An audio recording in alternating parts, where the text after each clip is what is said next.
Hi, everybody.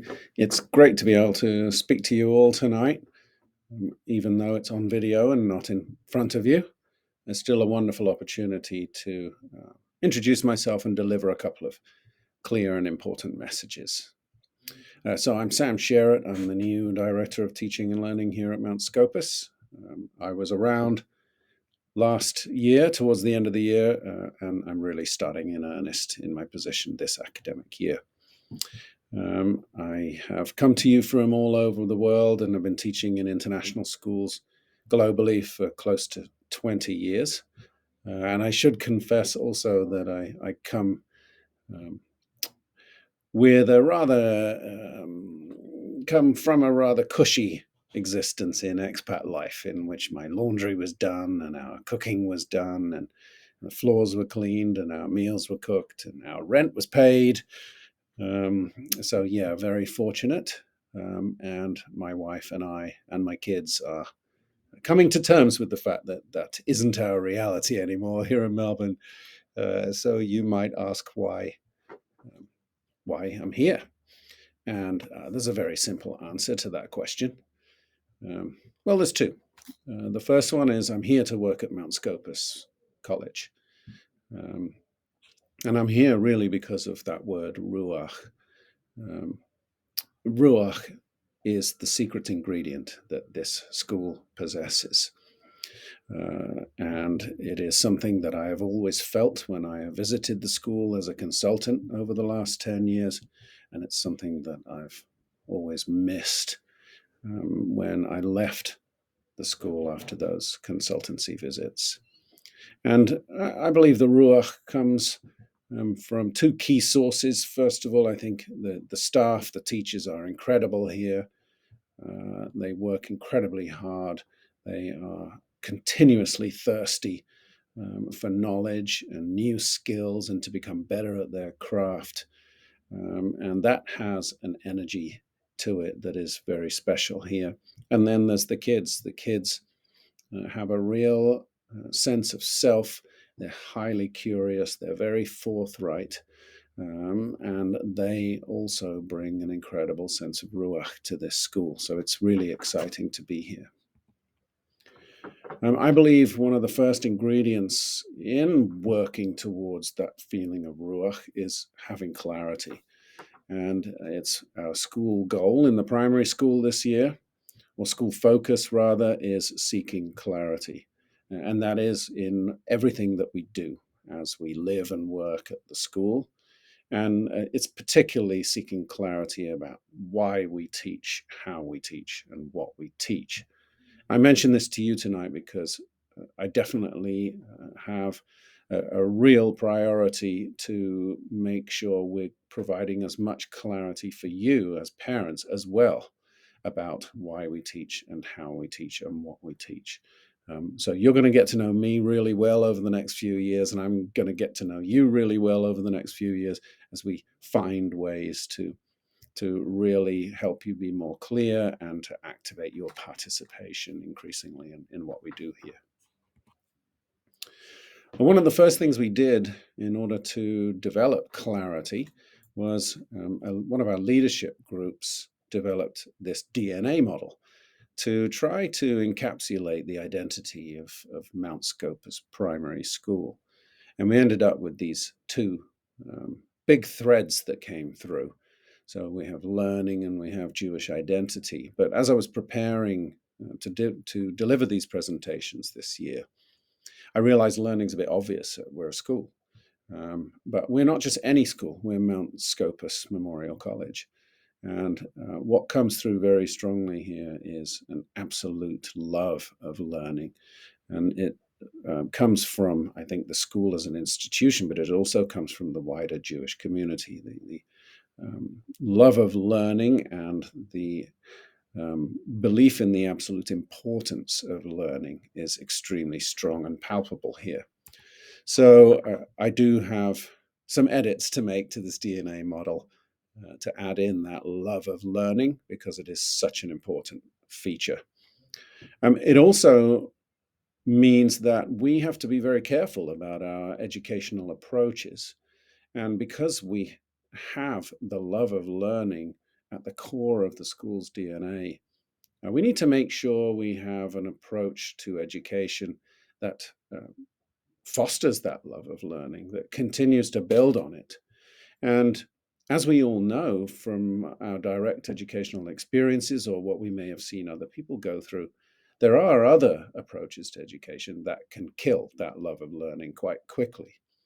And in some cases, if people who come out at the end of their education still loving learning may do so in spite of the way that they were taught. And we're certainly not in the business of doing that. We're in the business of really building that love of learning. And so our approach to education is the International Baccalaureate Primary Years Program.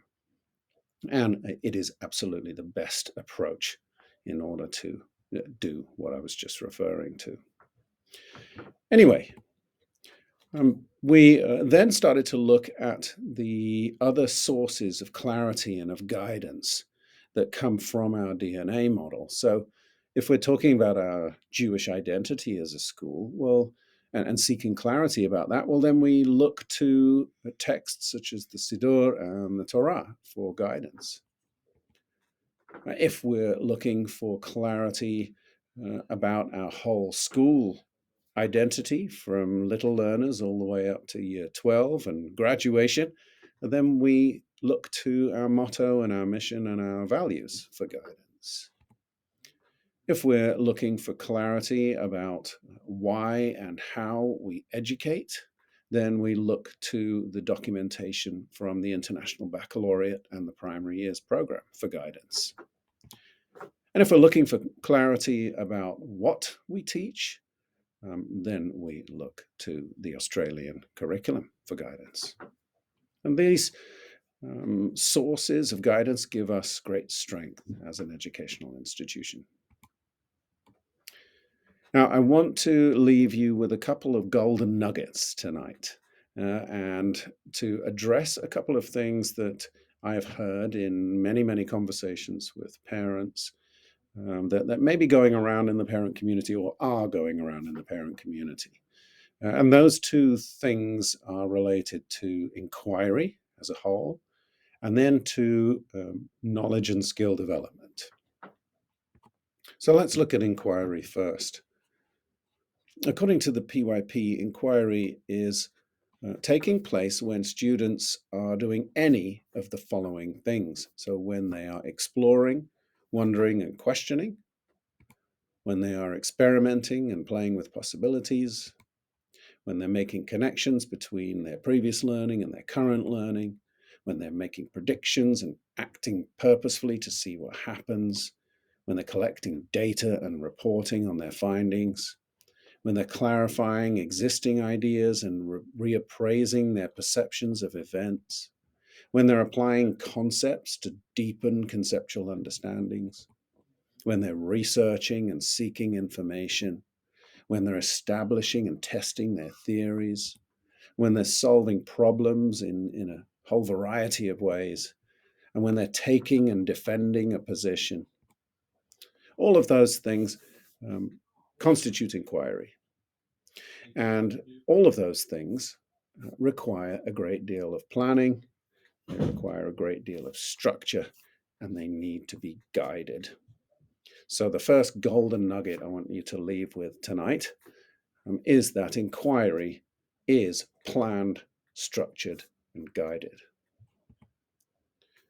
The second thing I'd like to talk about is knowledge and skills.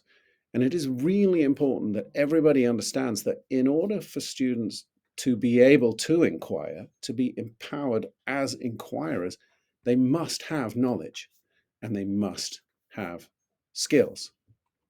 And it's very important also to know that the majority of that knowledge and the majority of those skills are acquired through explicit teaching or direct instruction.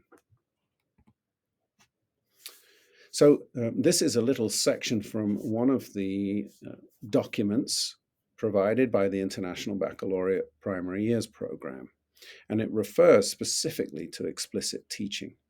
And I want to share this tonight because there is some belief, I think, in the parent community that explicit teaching and inquiry are mutually exclusive, and that explicit teaching doesn't happen at Mount Scopus.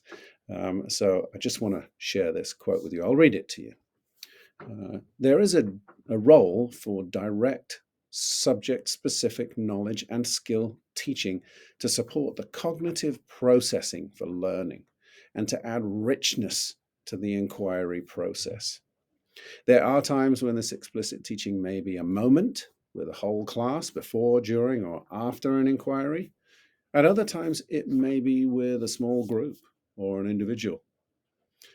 In an inquiry classroom, explicit teaching occurs just in time and not just in case. Students build their conceptual understandings by making connections between the new knowledge acquired from explicit teaching and their prior knowledge. So it's really important that you leave tonight with the second golden nugget, and that second golden nugget is that knowledge and skills are crucial for inquiry, they are explicitly taught, and they are informed by the Australian curriculum. So I hope that gives you a little more clarity about some of the things maybe you were unclear about to do with teaching and learning here at Mount Scopus and to do with the International Baccalaureate Primary Years Program, or PYP for short. I am always really happy to talk these things through with parents and absolutely welcome those conversations. So please feel free to get in touch with me whenever you like to have that dialogue and get that dialogue going.